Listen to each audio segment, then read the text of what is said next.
Thinking Aloud. Conversations on the leading edge of knowledge and discovery with psychologist Jeffrey Mishlove.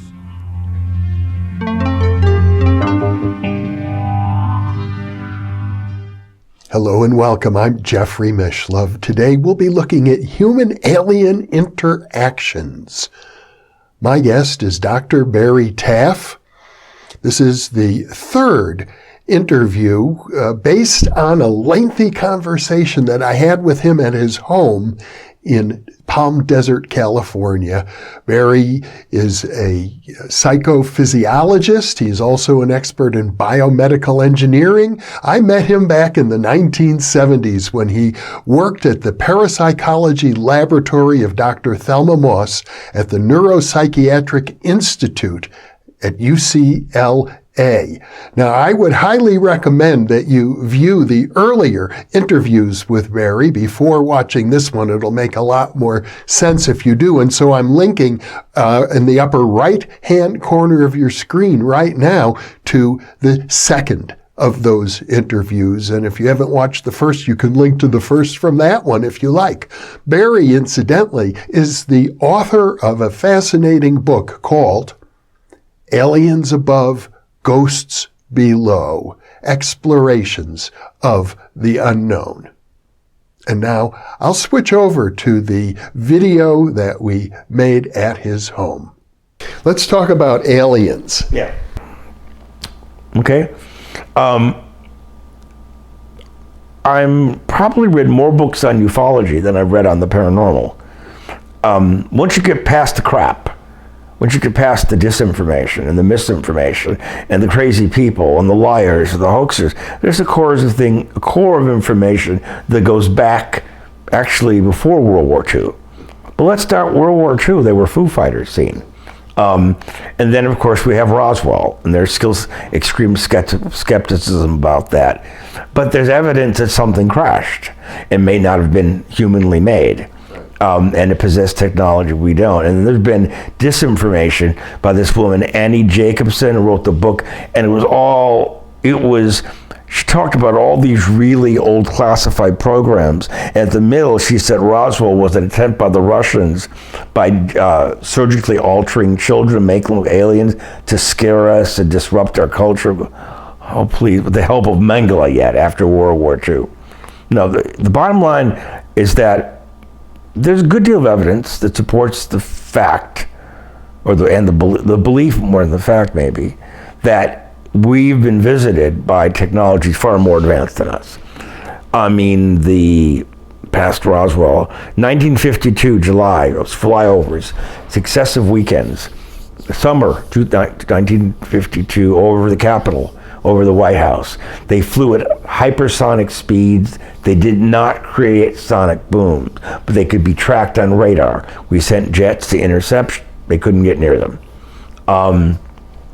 During Korea, there was UFO activity. During Vietnam, there was UFO activity. There's been, in the late 60s and the mid 70s, there were numerous incidents where UFOs buzzed, and there's high degree of intervention in nuclear SAC bases. Malmstrom, Loring, Falcon Bridge, Manet, all these, they would come on, they would produce fated giant. They would neutralize the warheads' ability to go where they're supposed to go. The missiles were disenabled. They were prevented from being launched. They would screw up the coordinates. So if we had fired, they could. And then there was, in 1964, we were tracking a shot from Vandenberg, from Big Sur, and under high magnification, and it was great. The thing's going up, and suddenly a disc comes in, flies around, zap, zap, zap, boom, the warhead tumbles down. That was recorded on film. You know, there's just, there were landings, not direct contact, landing at Edwards Air Force Base in the 50s. Some Scott Carpenter and a couple other astronauts knew of. There's rumors that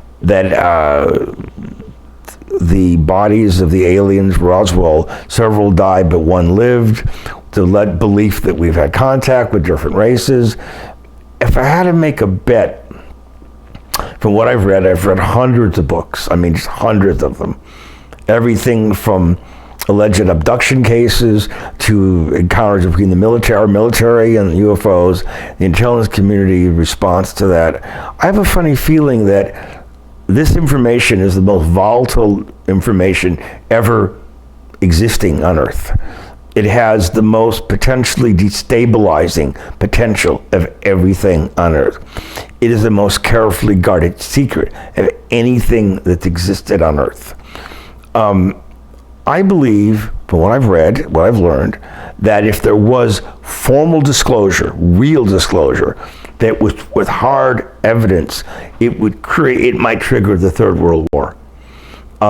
It would disenfranchise the human race, and what if we discovered that we, humans, were engineered by a race that came here hundreds of thousands of years ago, and the project is still ongoing?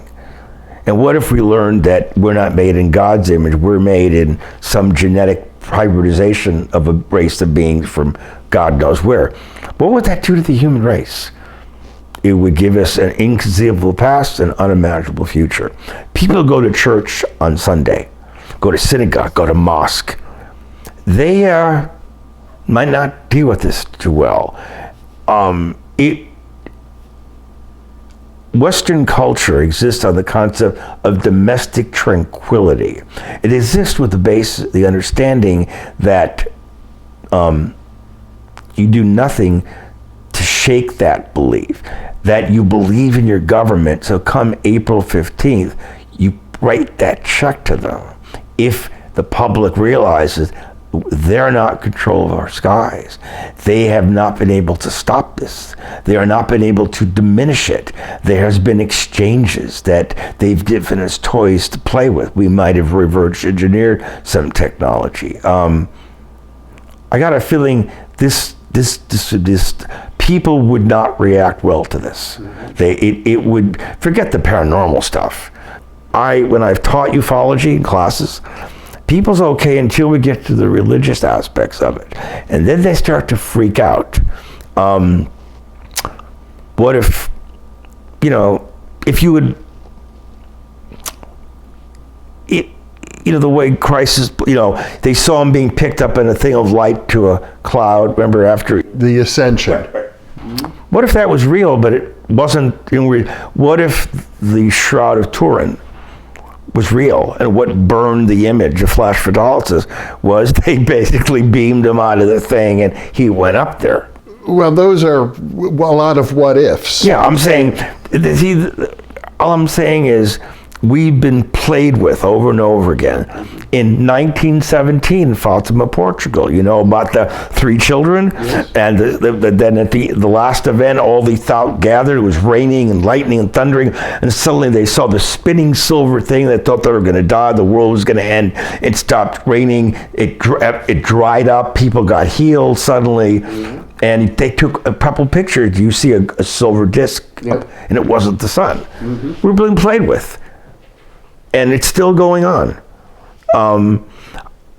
See, unless something affects the daily lives of people, they just don't give a damn. If it affects their job, they care. Their family, they care. Their ability to make money, to pay for their home, to get a car, to buy insurance, to eat food, they don't care. Bottom line, if it affects their daily lives, they're going to react. It affects who and what they think they are, they react. Other than that, they don't give a damn. It's the new movie. It's that new thing on television. It's the same thing over and over again. But this offers and I've investigated cases that began as poltergeists and evolved into abductions that had paranormal fallout. Mm-hmm. Why? I suspect that whatever UFOs are, or technology, the energies, they are able to use energies that are paranormal to us the way we use electromagnetism. So therefore, it seems like magic. That the solidity of our world is very different than what would come with UFOs. Well, you started by suggesting that the human race itself may be part of a long-term experiment, genetic experiment. That's what I believe.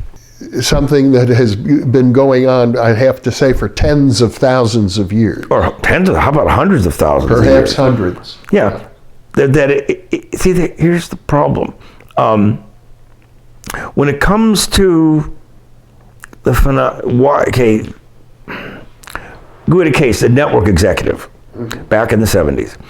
I met him, called me, met him at the network. Don't talk about this, I might lose my job. Met him at his home, lived out in San Fernando Valley, beautiful home, and his wife. And it began as poltergeist activity around them. He was in his 40s, she was in her 30s. And, and then they were taking a trip up north, they were driving. They saw what they thought was an airplane coming down, lights about to crash. They followed into the hills, the canyons. They come around the corner, there's a disc on the ground with some humanoids. And they look, and suddenly they see like a metallic light thing coming at, like a rod. Light pops up, they come out of it, they're on the freeway, hours away. They have some recordings of it, their lives disintegrate. They start remembering parts of it. They become anxious, irritable. He lost his job got another job, lost that because of it. And they claimed it happened again, but they didn't even believe in it. So what happened there? This was a TV network executive. It destroyed the man's life completely. Got divorced. But it began as poltergeist activity. Mm-hmm. Then let's jump to a woman in the early 80s in the San Fernando Valley, in the hills, and she said there were these weird things happening, like apparitions going around her house and these weird lights, and what's going on? So she was freaking out. And then she's taking a walk one night to a canyon near her house. It was dusk and warm. She turns around a corner and there's a disc on the ground, a glowing disc with the little guys walking around. And she suddenly passes out. She finds herself back in her home. And then more weird stuff happens over time. Balls of fire slamming into her home, coming down the canyon walls. And then she disappears. Her money was there, her clothes were there, her car was there, car keys, no forced entry, she's gone. Boom. But it began as poltergeist activity, turned into a supposed a CE3, and then she's gone. Never came back. So you're suggesting that maybe there's a continuum between poltergeists and other types of paranormal manifestations, and what I'm suggesting is that there are other forces out there, inscrutable forces we don't have names for yet. All we know is nuclear, gravitational, electromagnetic. There's other forces, call them 0 point, call them whatever you want. But these beings that are coming here have access to technology we do not, and therefore their behavior seems like it's magic to us. Solidity of matter doesn't mean anything. They can manipulate reality the way we manipulate water in a glass, probably even better than that. Imagine going back 5,000 years ago and landing with a jet. The people would think we were God. They could do things we can't imagine. We've had I've had more cases where there's what begins paranormal fall. There's a case in 1980, in the early 80s. A girl was attending UCLA. She lived with a family up in Bel Air. And one night she wakes up and there were these two beings near her bed, and they pull back, and they're typical grays, and she starts screaming really loud. The father's out of town, the mother runs in, the dog runs in first. It sees these things, it starts growling, and then it runs out of the room. And then the mother sees them, and suddenly these things touch something on them, and poof, they're gone. Okay, after that, paranormal phenomena starts happening. Poltergeistic, banging noises, things moving around, disembodied voices, the whole bit, machines turning on and off, you name it, it's there. I said, well, I try to explain, this could be this, could be that. Don't worry, it's all gonna end. A couple months later, happens again. She wakes up, the entities are there. She kept a couple snakes in an aquarium. They were looking at the snakes, looking at her. They were pulling something out of her body. She started screaming. Both parents come in. The dog comes in. The dog starts barking, and the dog runs out. Both parents see the entity. They light up again. They're gone. And then the girl packs her belongings and leaves, never to be heard from again. So isn't it odd that the first thing is poltergeist activity, then entities show up, and then poltergeist activity, and then more humanoids? Why? Yeah. What does this mean? I mean, and again, the girl was, before this started,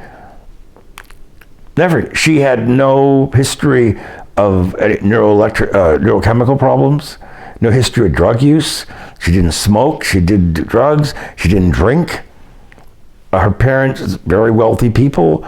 She lived an idyllic life. So she packed up and left. And that's the last anyone ever heard from her. Okay. Now you've also had experience, I think one of your girlfriends, as I recall, had what seemed to be some sort of a pregnancy possibly related to alien visitation? No, the case, there was one instance, let me think. The guy said 1977, I think I discussed some of this earlier, or it might have been someone else speaking to yesterday. I was met the girl on the phone, talking about poltergeist activity. She lived in Los Angeles with her ex-boyfriend.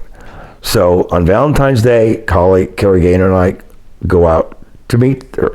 There was an actor, Mandy Patinkin, was there, who I didn't really know, but I knew who he was. So we were there, we got some strange audio stuff on the tape, nothing physical, although we could see. And the girl and I the girl was probably the best looking girl I'd ever seen in my life, ever. Perfect, in every regard. So we began dating. It was great. As I said, it was perfect. She really had a lot of paranormal activity, but when it came to UFO, she didn't want to even talk about it. She had no interest in the subject. We were dating, everything's great. And we stayed at her place, stayed at my place, her place, my place. And then the dreams came. And the dreams were always the same. In the dreams, it was July 22nd. It ended. Relationship ended. July 22nd, it ended. I didn't know why. So I started writing, why am I thinking about this date? What's July 22nd? I don't know. Didn't tell her. She might have misinterpreted what I thought. These are your dreams. My dreams. I didn't talk to her because I know that it might frighten her. She said, why don't you just end the relationship? We were inseparable. She came to our side training groups at UCLA, and she was really good. We worked on missing persons cases together for Interpol, for the police. They came to us at the lab. She was really good. Very good, actually, very quickly responded to things. So anyway, the dreams, I didn't tell her anything. Come July 22nd, I think I mentioned this earlier, I get up, we're sleeping in the same bed in the Hollywood Hills at her mom's condo. And her mom was out of town. And she's under the covers and she's sobbing, why didn't you help me? I go, with what? Why didn't you help me? What are you talking about? When the room lit up. What room? What is the room? And she's under the covers, she's shaking. Why didn't you help me? How dare you? I go, what are you talking about? She said she found herself lifted up. She went through the wall. Then she was in a round metal room. All metal, cold. He was restrained on a table. Her ankles, her wrists, her abdomen, her neck. She was held down. These little guys around her, like short. They had skin like a reptile. Black eyes, no nose, no ears. You could hear them, but their mouth wasn't moving. They were cutting and probing her and doing terrible things to her. And she's still under the covers, mind you. They were doing her ears and her nose and her rectum, everything. And cutting and taking chunks out of her back. I said, do you know anything about UFOs? Abduction? She goes, what? What do you know? She goes, what are you talking about? He said, and then they told me they wouldn't hurt me, and they were hurting me again and again. Okay. So I finally coaxed her out from under the covers. She's got black and blue bruises around her wrists, her ankles, her neck, her like she'd been held too tight too long. It was amazing. She scars, bruises, bleeding from her nose, bleeding from her ear, bleeding from her rectum, bleeding from her uterus, but she wasn't menstruating. There had been cuts, her hair had been cut in a weird way, and her back had little scoop marks taken out of it. And the clock indicates we lost 2 hours of time. The clock had been dead for 2 hours, which it wasn't. The neighbors who didn't know anything about this, they said, did you see that weird thing over here yesterday where like a big thing hovering right over there, like orange, red, it was huge. Lit up, no. Same night this happened, same morning this happened. They didn't know about it. Anyway, the girl had a collapse. She had an emotional breakdown. She went like almost like a psychotic break from this. She never had any interest at all, didn't believe in it. And she became a weird religious zealot of a type not worth mentioning, not a traditional religious thing. And she's a couple of years older than me. I think she's around your age. And had that not happened, we would have been married in less than a year. It's the only girl I've met that I could say that about. We were that compatible. What happened to me, I was sleeping, I woke up, I didn't remember a damn thing. The room didn't change, but the clocks had stopped in the house, which is odd. Make me bet on it, I bet that she was abducted while we were in the same bed together. Had this not occurred, we would have been married within a year. And then another situation, dating a girl in 1990, remember Bo Derek from the movie? This girl looked really similar to her. Long story short, we started dating, and she said, look, I got to tell you that I got to be upfront with you. There may be some problems with you. Why? Well, I think my friends are going to really be interested in you because you're different than other people. What do you mean? Well, you'll know when they come. I go, who are you talking? Very cryptic, evasive. This girl was gorgeous. So anyway, we start seeing each other, we're involved, and one night I wake up and I'm held down. My head is angled down, I'm feeling really terrible. I can't see well, but it's blurry, lights are moving around, and I wake up and there are bruises on me. And then she said, well, did they hurt you? In the morning. They thought you were really odd, did they hurt you? No, they didn't want you because they said you would be too much of a problem. What? Now, lost track of the girl. 5 years ago, she popped up out of the blue, got hold of me, married now, no children. Remember this event I told you? She goes, what? Remember this? No.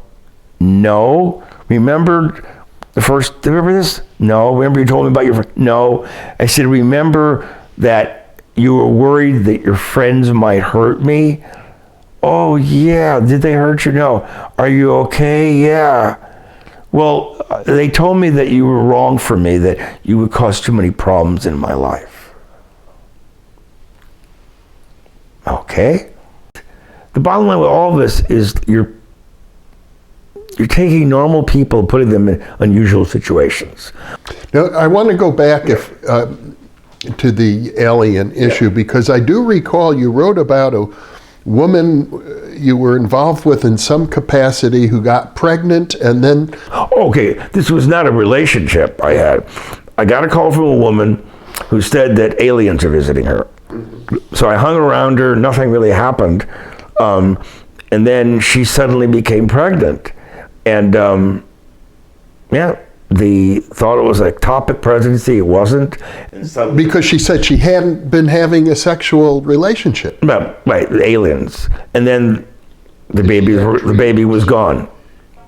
Yeah. Maybe the baby was gone. Because there's a whole mythology of people who claim this. I think David Jacobs writes about this. These pregnancies happen, then the fetus is removed or disappears. Yeah, it's been going on for decades. The whole thing, okay, with abductions, some are simple curiosity, they give a simple examination.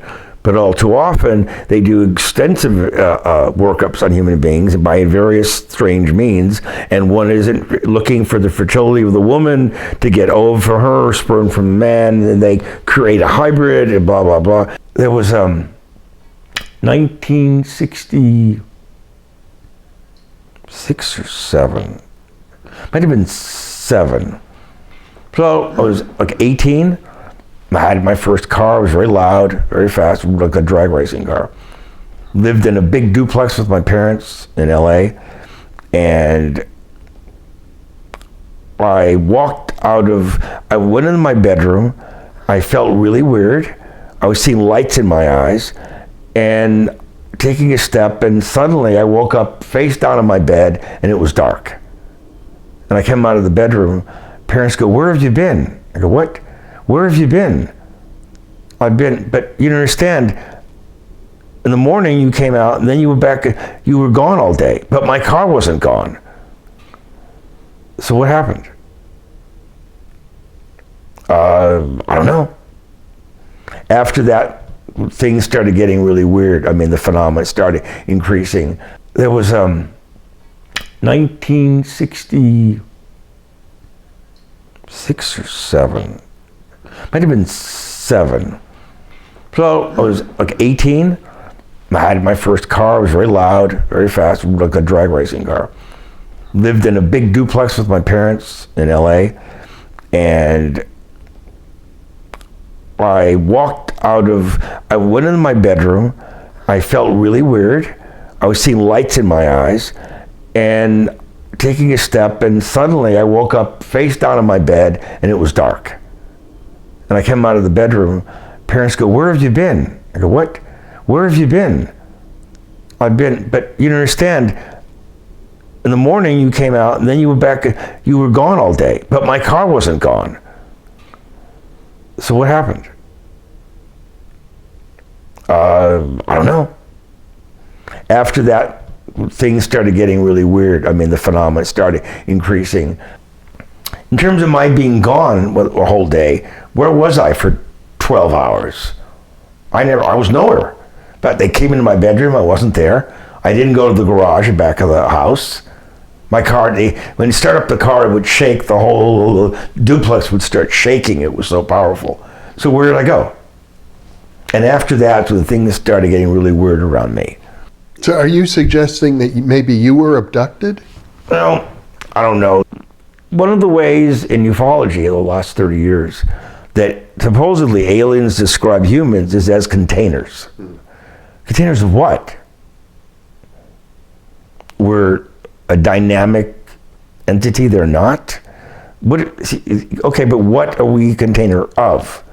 So it's sort of like, before the Big Bang, there had to be something for that to blow into.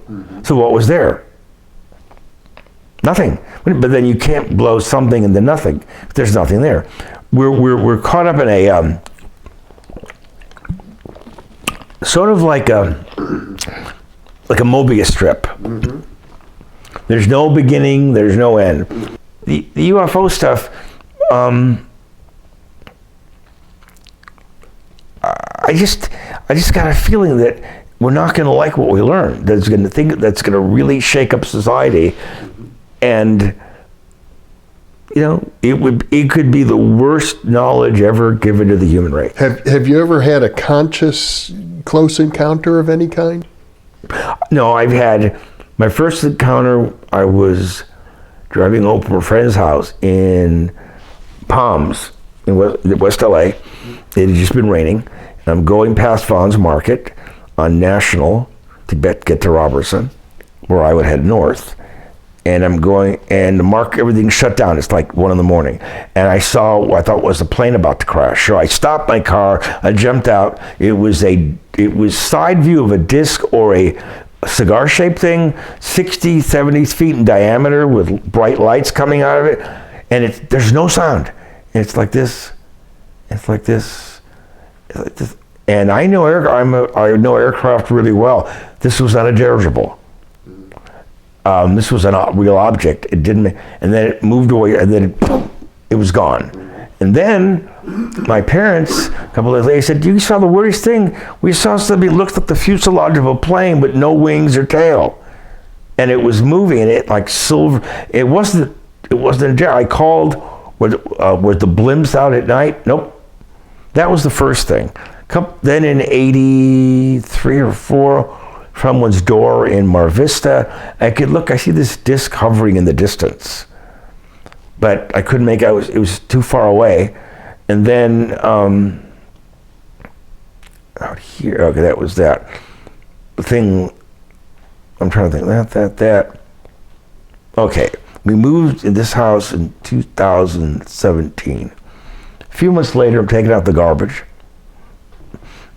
and I'm walking back, and I see there's these weird lights, but they're in the distance. They're jumping around, they're jinking, and they're not aircraft.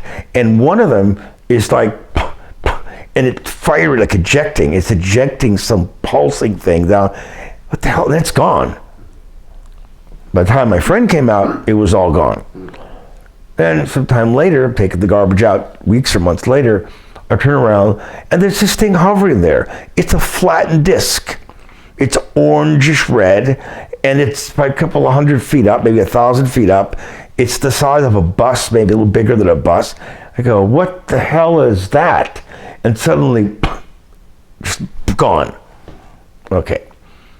Then, this year, on August 16th, okay, I'm in my bed, I'm sleeping. My bedroom's back there, quiet, real dark. Something at 3:30 wakes me up. And I wake up and something is cut into my underside of my right arm. And my vision focuses, I'm awake, I see 3 diminutive humanoids. And they jump back when they jump back at no sound, and they're pull back. They turn and they go right through my desk to the wall, they're gone. I wake up, it's bleeding, gotta clean it, put a bandage on it. The room has a stench of hydrogen sulfide. Horrible stench of hydrogen sulfide. I had to spray the room, it was so nauseating. And this was recent. This is August 16th of this year. What was that? They weren't, I could see shorter than me, which is really short, 3.5, maybe 4 feet tall, gray, scaly kind of skin, leathery, big, the eyes, no wide ears, no nose, tapered chin, the big forehead, the big bulbous head, but they jumped when they realized I was awake. But they was cut into me. Luckily, I treated it, put some hydrogen peroxide on it, polysporin on it, because I didn't know what was going on. Now, Did it heal up? Huh? It healed up? Yep. Do you have a scar? No. Where I was cut was right here. It was about this long, and it was bleeding quite profusely. Yeah. And it looked like someone took a sharp instrument and sliced me right here. Looks like it healed up perfectly. Yeah, but I've never had that happen before. Yeah. So the question is, what happened to me? Why is this happening to me now? But we are sitting on the lower edge of the San Andreas Fault here. And as you know, like Yucca Valley and Joshua Tree has a high incidence of UFO activity up there. It's been known for a long time. Oh, yes. Now, the UFO I saw up close, the disc, was it last year? I filed a report with MUFON about that. I didn't file a report about the entities in my room because, but I know, because it woke me up, I was awake, I saw it, and then I got up and it was nauseating. I had to spray the room and the corridor of my bedroom and the bathroom because the stench was so bad. So what was that? I don't know.